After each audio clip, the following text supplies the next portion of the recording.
So I've just got off a plane from Singapore. Might be slightly jet lagged, but there's still a question in my mind. How can any of us, especially leaders of organizations, stay ahead or get ready for emerging technology? Almost every day something changes and there's just going to be no let up whatsoever.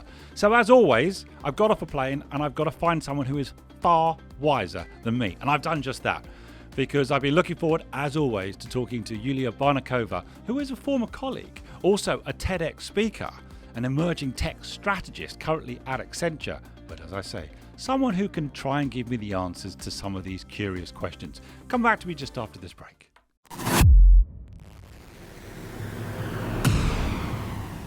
Hi, I'm Adam Pacifico, and welcome to The Leadership Enigma, a world-ranked, award-winning podcast that's insatiably curious as regards what leaders do, how they do it, and importantly, why. We'll delve into the human doing, but even deeper into the human being and the power of human-centered leadership to drive sustainable change. So whether you're an entrepreneur, business owner, corporate executive, each week we speak to global experts, academics, rising stars, ambitious upstarts and disruptors, as together we will discover that success leaves clues.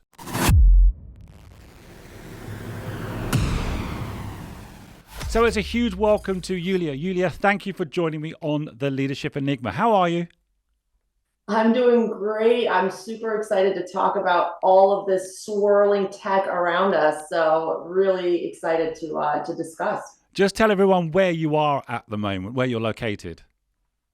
Sure. I am coming to you from the Philadelphia area, or specifically Delaware, or Delaware, as some people say it, where we are the tax-free shopping haven on the East Coast. So for all of your tech needs, feel free to stop on by here. Well, there you go. I didn't know that for sure.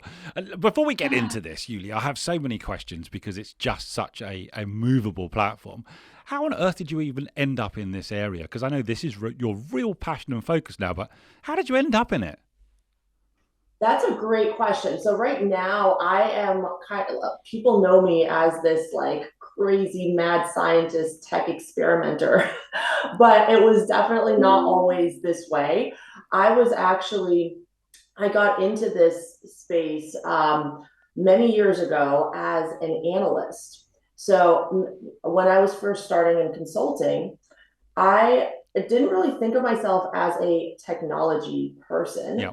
Or really just, didn't think that I was interested in technology because I'd never worked for an IT organization. I didn't really know about, like computers too much, but I was always very creative. Like I would always, like when I was little, I would make these stop motion animations with McDonald's Happy Meal toys. So I would take my parents' camcorder and I would just like kind of move them one frame at a time until I made stories with them, and would always be very unique assignments that I'd return into my teachers, but was always trying to find new ways of communicating and telling stories. But again, didn't think of myself as a tech person.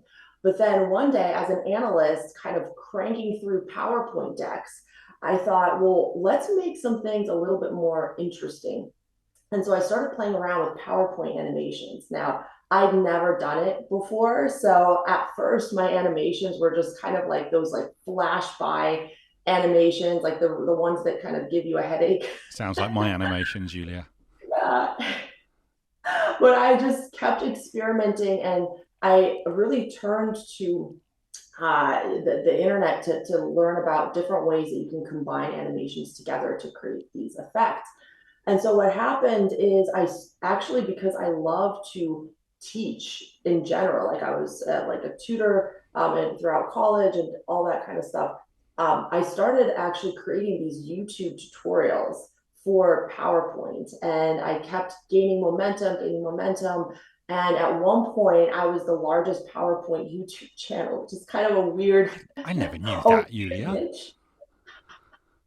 Yeah, it's kind of a fun fact. And of course, like my students have now like surpassed me, overtaken me, which is fantastic because the space needs more great people talking about how to make great animations. But that was kind of how I realized that, hey, this is a type of technology, and this is something that I can do. And Microsoft actually started recognizing me as a Microsoft MVP, which is a kind of a lead user Right. program they do. And from then on, I'm like, well, what's next? Like from 2D animation, what's next? And of course, it's the 3D layer, right? It's that immersion. How can we tell stories and communicate in a way that's more natural, more, immersive? You feel like you're there with people, and that's what led me to XR, or augmented reality, virtual reality, spatial computing, metaverse, Web3, all this stuff that we're going to talk about. So ever since, I've been really passionate about kind of exploring the edges of what's possible, and then telling or like kind of working with people to help them embrace it, and then help their teams embrace it as You well. see, I love that as a focus. It's exploring the edges of what's possible. And sometimes I use the phrase, it's the art of the possible. So I didn't know that about you. So there's almost that passion as a filmmaker and that passion with tech. And, well, some may say the rest is history. But there is so much that we could talk about, Yulia, and thank you so much for coming on the show. I know I've been bugging you for a while now to find a time for us to chat. And, we could talk about Web3, Gen AI, and or the metaverse. Can I start with the metaverse? Because I don't know enough about it. I'd love to get a definition from you. In fact, let me start there. How would we define the metaverse to those who are watching and listening to this show? Sure, that's a great question. And the definition's been very fluid, especially the past couple of years. But the way that we think about it at Accenture is as a continuum. So we say the metaverse continuum, because we recognize that it's not just one technology, but really it's a continuum of different things under this big umbrella. So one of those technologies is, of course, XR, or augmented virtual reality, is Right. how we kind of blend the physical and digital worlds together. So augmented reality being like Pokemon Go, where you can see digital overlays on top of on top of the real world, and virtual reality, of course, being when you're fully immersed in a headset. Of course, you Gotcha. don't have to be in a headset. You could be on a browser. So like, we're starting to see like 3D experiences on computers, on Right. mobile phones emerge. So absolutely do not need to wear a headset to be part of this physical digital blend. And then, of course, there's also a piece around blockchain and new ways of ownership. So at Accenture, we kind of blend those together. It's like the XR and blockchain, and it's like, imagine those two colliding and we're having a baby, and that is the continuum, but then powered by Gen AI as well. Wow. So it's an Um, amalgam of all of it in some ways, Julia. Absolutely, absolutely. And for those kind of thinking about, well, what are more consumer practical applications of blockchain? We actually have these experiences that we've been creating that are like scavenger hunts. And it's kind of like Pokemon Go, where you're going around and collecting things that you're seeing through your phone. But those things, they don't just go into like a regular app, they go into a digital wallet. So you own those pieces, and then you can actually redeem them for different discounts and different perks that brands want to give you. We've been doing it for retail clients. We've been doing it for resorts. So pretty much anywhere where you want to increase foot traffic, you can Gotcha. create these scavenger hunts. And of course, there's like a lot of like traceability, sustainability examples with blockchain as well. But those are kind Right. of like that top umbrella. Well, as you describe that, Yulia, that prompts a different question to the one I did have in my mind, and that's when you describe what you just did, sounds like almost a new digital economy or even digital commerce. Now we hear about obviously Bitcoin and other cryptocurrencies, which I don't know the name of, but it sounds like there is something about a new digital economy and commerce system. Would that be fair as well? Absolutely. So in kind of 2021-ish Yeah. was a huge there was a huge explosion of digital assets and NFTs. And of course, there's been kind of a wave, and we're in a bit of a bear market and from that perspective. But the good news about that bear market is that a lot of the projects that were really hyped up are now kind of going down. And we're really seeing examples like Starbucks, for example, with their Odyssey program, where you're actually collecting, you're doing challenges to collect digital assets or NFTs to be able to redeem for perks in the future. And we've seen that with Reddit NFTs too, even though they don't use the word NFT. And was that non-fungible token? Am I right in that? Exactly, Look at me. non-fungible tokens. See, I've done my homework, Yulia. I didn't want to embarrass Yeah, myself on this episode, exactly. like I've done on so many occasions. Um, Absolutely. So it's kind of a new way for brands to interact with their consumers. It's right. a way for consumers to sort of own a piece of the brand and really share in the future of that brand as well. Well, I'm going to come on to both opportunity and challenge. So let me just summarize for my own benefit and understanding as well, is actually when we talk about the infrastructure, you're saying it's actually a continuum, but it's almost a collaboration of technologies that is the metaverse. Many people, and maybe I'm one of those people, thought maybe the metaverse was simply a virtual space that you can go and meet and or collaborate almost in avatar form. There's an element of that as well, isn't there, that is the metaverse? Absolutely. So that's kind of where essentially the term has come from, as these virtual spaces where you can meet as avatars. Usually, when we start talking about it, we like to really broaden people's definition of it, Right. because that usually people do have that very narrow view. But honestly, that is one of my favorite use cases. Actually, is meeting people in these shared spaces, and we actually do that quite a bit at Accenture. We during the pandemic, we bought 60,000 headsets for our new joiners, How many? and ever since 60,000. 60,000 Quest 2 Wow. headsets. Okay. Where I think that's the largest purchase of largest enterprise purchase to date. And essentially, what we've used them for is meeting together in our One Accenture Park, which is kind of our like shared space for Wow. new hires. So instead of meeting on like a Zoom or Teams, which actually that's part of it, but a really big part of it is meeting together as avatars and having that shared onboarding experience and feeling together the same way that you would in a real life setting as well. Now, am I also right in this? There was a lot of talk about the metaverse, and you and I have spoken before about the metaverse. But I feel that maybe the metaverse or the term got shoved into the shadows recently with ChatGPT and Gen AI. Did you sense that too, or are they coexisting, but we're just focusing on one more than the other at the moment? That's a great question. Yeah, so there is, I think that the word metaverse is a bit of a loaded term right now. There's Right. some people who are just like, oh, metaverse, I am so done with it. But when you think about it as the continuum, Yeah. that's when you start to see where kind of the real value lies, or kind of the broadness of the technologies underneath. So I'll start with that point. But certainly, Gen AI has taken the world by storm ever Yeah. since really Chat GPT came on the scene. I think it was November of last year. It became available To to everyone. the Just gave it to uh, everybody. exactly. And then there's of course like image generators like Midjourney or Dolly 2. There's voice generators like 11 Labs. I actually cloned my voice the other day and was able to change the language that I was speaking in. It wasn't very good yet, frankly. Like I was trying to change it to Italian and Hindi, but then native speakers kind of said, "Well, you sound like you have an accent in those languages." So it's still Okay. work in progress. But the idea that Yeah, still I'm not progress.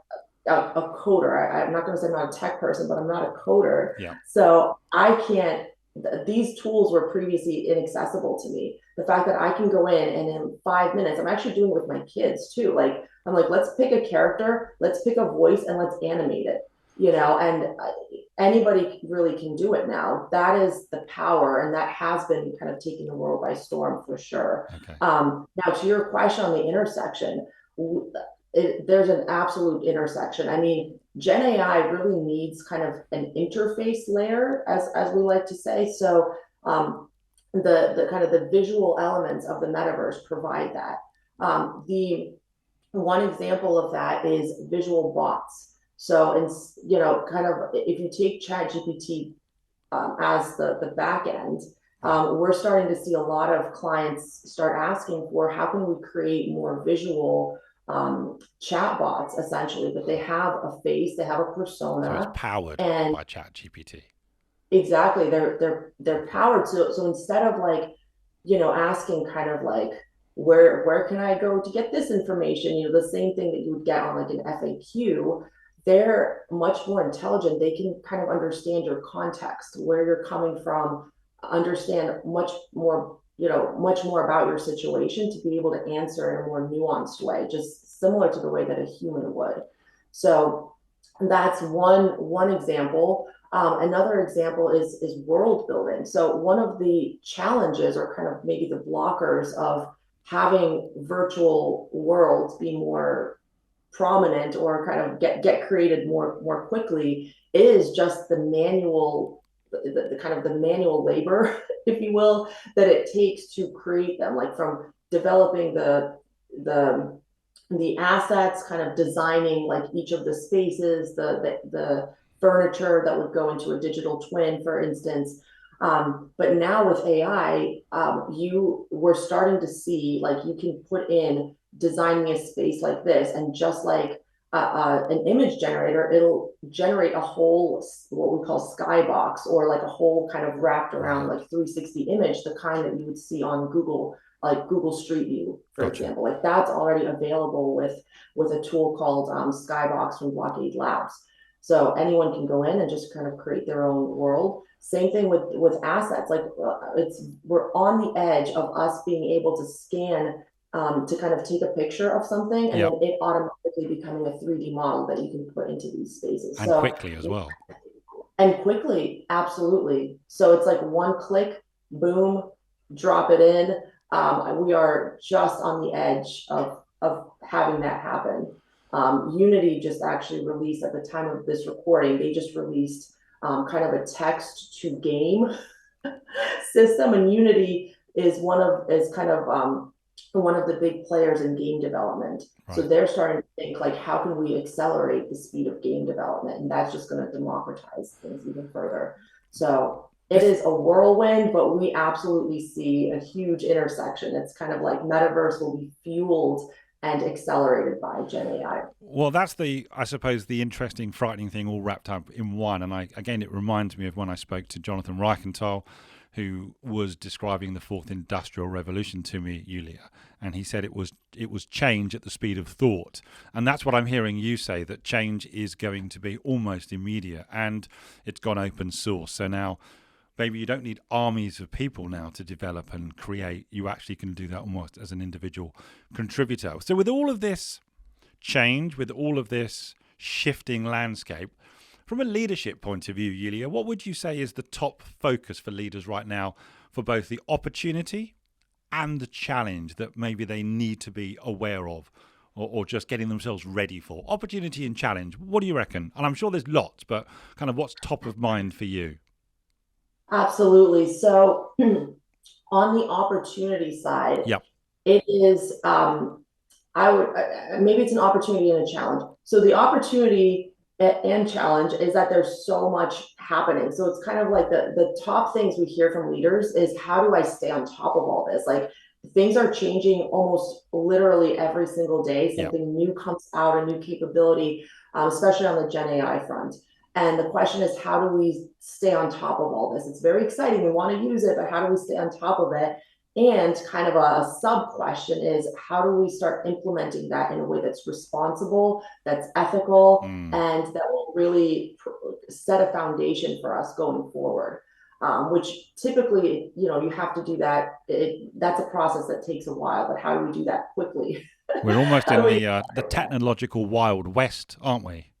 Absolutely. So that's kind of the biggest question for leaders, like, how do I stay on top of all of this? And one of the ways that we've seen work really well Yeah. is kind of looking at your team and seeing who is naturally looking at this stuff.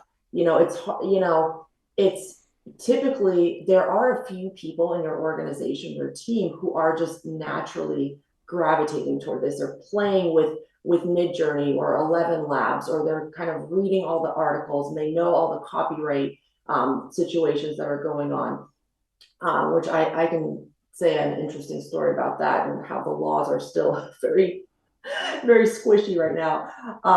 But take a look at your team, see who's really already doing it, and then invite them to a session, to an ongoing session, to kind of tell you and your team the state of the market. What's interesting, what's going on, what are they playing with, what do they think are opportunities for the business. So we do that quite a bit at Accenture in terms of like helping leaders with these kind of sessions.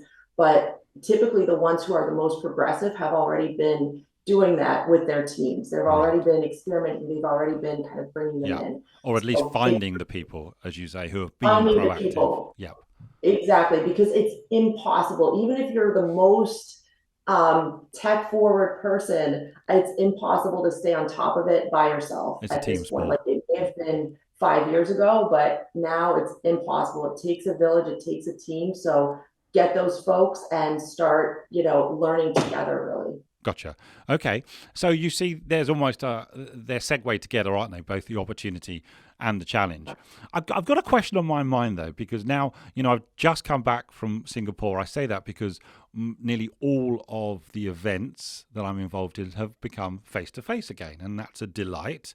And, we all had 2.5 years of being entirely virtual. We are virtual now, so the systems and the tricks and the things that we've learned have stood, certainly myself, in good stead, and I'm grateful for them. But is there in some ways a threat to the human proximity piece? We were craving, most of us, to be together again as humans. Does much of this, and I'm thinking of the metaverse specifically, force us back into a digital world and away from human contact? I don't know. Is there a tension there, or is there not? Yeah, I would say that it helps. It can definitely help to bring people together. I would say there is a bit of a tension.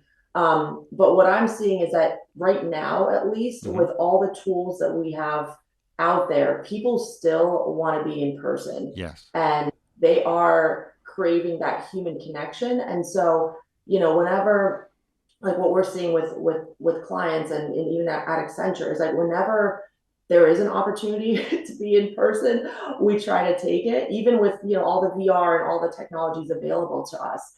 But at the same time, when it is impossible or impractical, this offers the next best thing, to like a Zoom or a Teams call. So here's a very, very simple example. Okay. Right now, Accenture is testing out the early preview of Teams avatars. So right now, at the time of this recording, anyone can go in if you're a Microsoft Teams subscriber, and your company, allows this, has it turned on, you can actually you can become an avatar. Instead of like seeing my face, you'll see my avatar on the screen.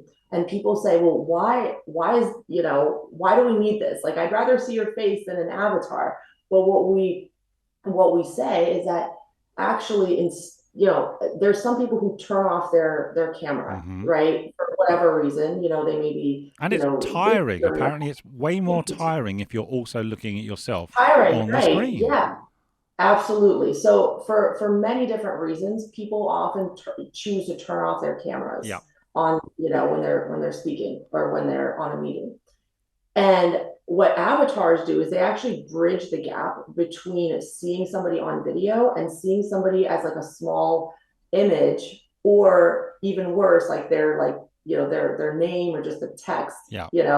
Especially as a presenter, when you're speaking to a sea of just little tiny pictures or so tiny like text names, it is, and you probably know this, given how you present a lot, it is just not engaging.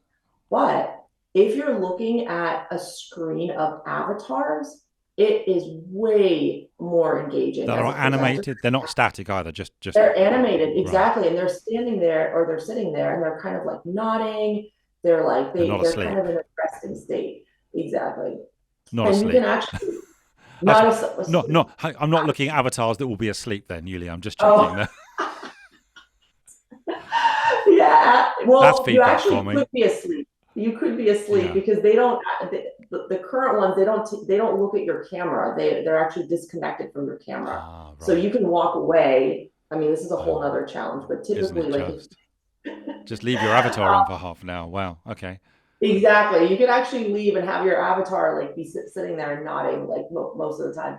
But that's kind of a really good example of sort of bridging the gap because instead of it's not as good as seeing people on the screen kind of looking at you and smiling and engaging in real time, but it's way better than seeing just a bunch of images and a bunch of like text in front of you. Gotcha. So in a way, it's kind of that stopgap between true being together and seeing each other in real life.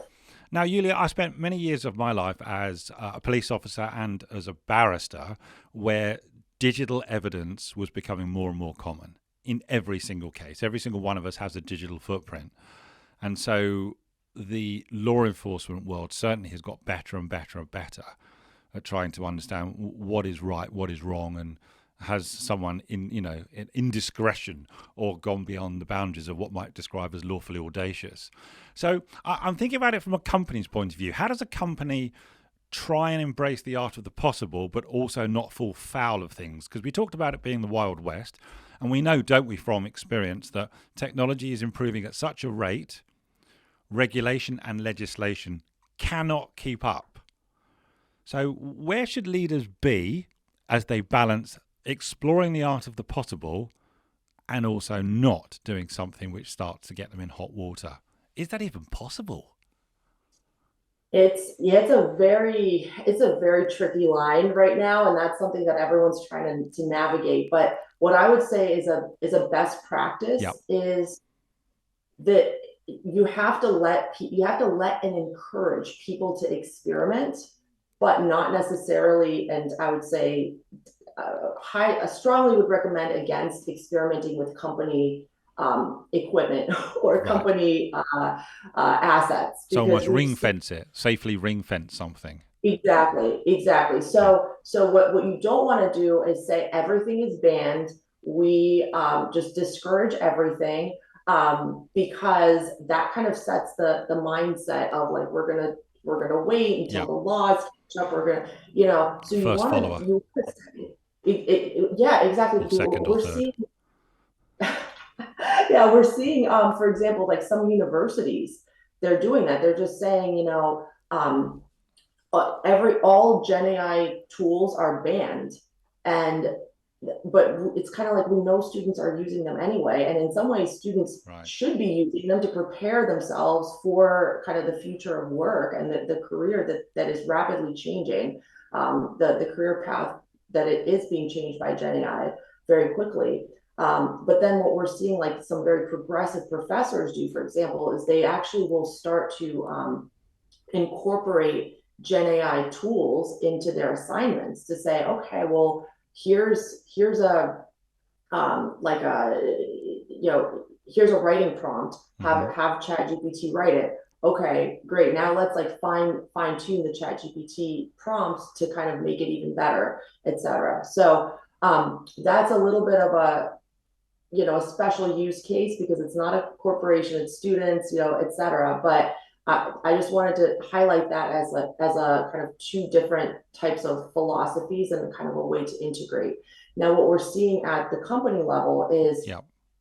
when we encourage people to experiment with it kind of on a personal level, what that does is it still shows that hey, we think that Gen AI is the future, is very important for you all to know, but at the same time, we're still trying to figure out how to do that in a secure way as a company. So one example is that Samsung, famously, the employees actually were practicing with ChatGPT, and they input proprietary code into the system, and then it was, that kind of got out, and people were able to see it um, in other ways, because it was not a secure platform that they put it in. Of course, And open so source.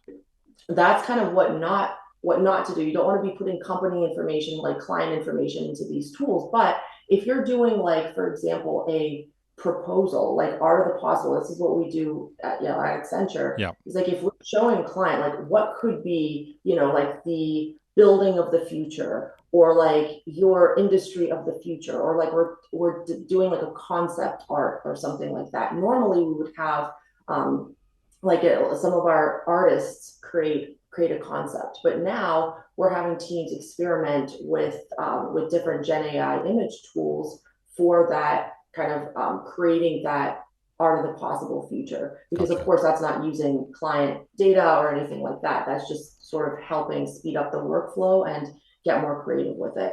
Right. So you have to kind of just you know encourage experimentation in the right way without using client data, and find those use cases in your organization where you can safely experiment, and encourage everyone to experiment on their own Right. devices.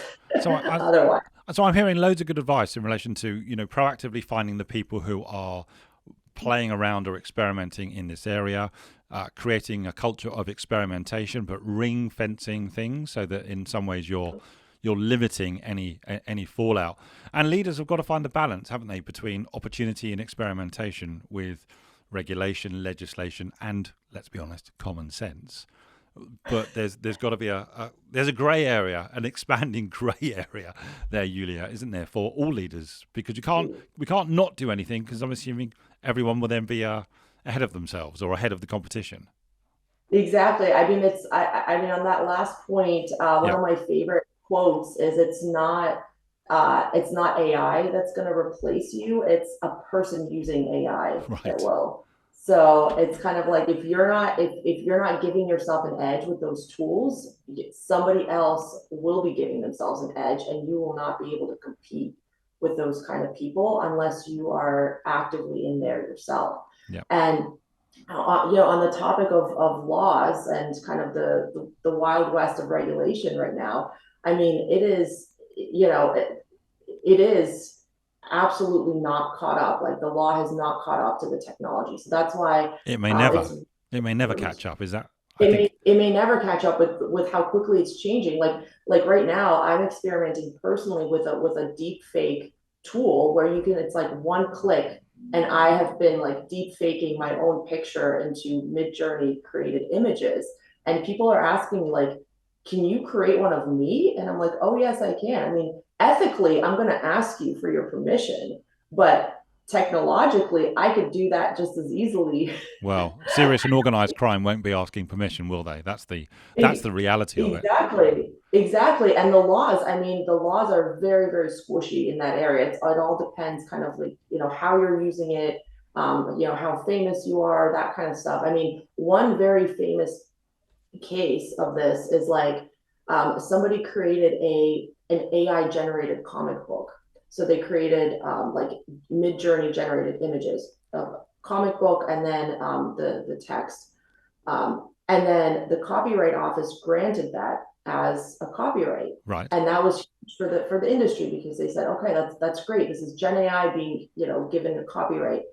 Then, fairly recently, they went back and they revised it. They said, actually, never mind. The images are not, we're going to take away the copyright from the images because there's not sufficient, and this is the US Copyright Office.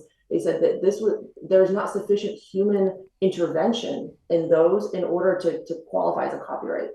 And now that's a huge debate, right? It's like, if you're using Gen AI tools, is that um, like, how much human intervention is that? Or like, is it just like Photoshop? Because Photoshop would not be considered, too much intervention, Right. too much technology, right? So that's the question. Is like, is Gen AI like the new Photoshop, or is it a complete, Yeah. thing that is not human generated? So A so new now there's a industry.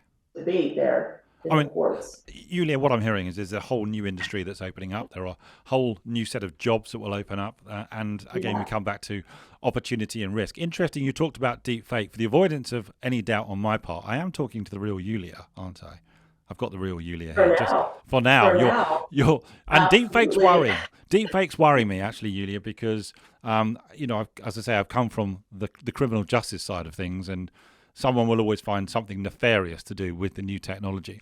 And I remember do you remember the picture? It was only probably a month or so ago that someone created, it was the fake of the Pentagon, an explosion at the Pentagon. And they realized it was a fake quite quickly, but it actually had an impact on the stock prices. So again, this is an example of something that was, I don't know, generated, whether it was from curiosity or mischief. It had a very real impact on the financial sector. So if we genuinely very soon, Yulia, and it is very soon, we can't trust anything we read, anything we hear, and anything we see, are we in real trouble? We it is a very tricky situation because the deep fakes right now you can kind of tell, and there's sort of a deep fake catchers, if you will. Yeah, There's like the AI to catch the AI deep fakes right now, but pretty soon it's going to be almost indistinguishable, or basically indistinguishable. right. So I actually don't have a great answer for what we're going to do at that point, because you're not going to be able to trust, really anything you see, because it'll be so democratized. Anybody can create anything. I mean, Apple Vision Pro, for example, is coming out early next Yep. year, and it's going to be a game changer for what we would call avatar creation. So current avatars are, a little bit cartoony. Some are more realistic than others. Yes. But what Apple's going to do is they're actually going to completely recreate your face, so that when you're doing a FaceTime call from their headset, it'll look like you, but it's going to be a completely recreated version of you. I think And I get that's more and more frightened every time I listen to exactly. these examples, Julia. In some ways, you've just described how AI will police AI, which in some ways it's marking its own homework, so we're all doomed. You mentioned the new Apple product, and there was a lot of hype over that, and it's like $3,500, I think. Will you be an early adopter of that bit of kit? Absolutely. Yeah, because I mean, we have to know it to help with to help our clients Okay. stay on top, and just for ourselves, because we're just kind of, geeks around this. But I mean, you mentioned the 3,500 price point. I mean, it is very, very steep Yeah. for the average consumer. So it'll be interesting to see how much adoption it will really get in the consumer market. But certainly what we're excited about is it will show kind of an Appleized, seamless, very natural way of integrating spatial computing and all of this, like metaverse continuum Yeah. um, technology into our lives. So like, you're looking through the lens, and it'll be like looking through the real world, and then digital objects will be superimposed in a way that looks much more real than just seeing them through your phone, or being able to see it through like a some other kind of headset right Right. now. That's Okay. not possible right now in a very seamless way. I think we're going to have to get ourselves one of those in the studio, and then maybe we do another episode, Julia, where we're doing it with the Apple Vision Pro. I think and who knows where that will go. I'll see if anyone else in the studio gets excited for it. How do people get in touch with you, Julia? Because this is something that you're focusing on now. You're helping organizations all over the world. What's the best way for them to get in touch, to continue the conversation with you, or to get you to help? Sure. I mean, I think the easiest way is through my LinkedIn. I check it a lot, because I'm always following different thought leaders on it, and just posting stuff myself. So that's probably kind of the one-stop shop to get in touch with me. And I always love to talk more about technology, and kind of people, like how people can learn it, stay on top, work with their teams Yep. on it, etc. And I also share some cool, like, mid-journey examples sometimes. I've seen some good posts that you put out there. So under your name, Yulia Barnacova, if they search, they'll find you on LinkedIn. Connect that way. I hope you're also connected, subscribed, and an avid listener to the Leadership Enigma, Yulia, or certainly, hopefully you will be by Monday. Listen, thank you so much for taking the time to chat. I know it's earlier for you. Thank you for putting up with my mild jet lag in this episode. But listen, it's great to see you again. I hope that we'll do some fantastic projects together. And thank you for taking the time to join the show. Excellent. Thank you so much for having me. It's been so fun, and definitely we'll see how this whole tech landscape evolves. And maybe in the future, we'll see you in the metaverse. I can see an episode in the metaverse in not very long. That's for sure. Yulia, thanks so much. Look, have a great weekend, and many thanks again. Take care. Take care. Bye.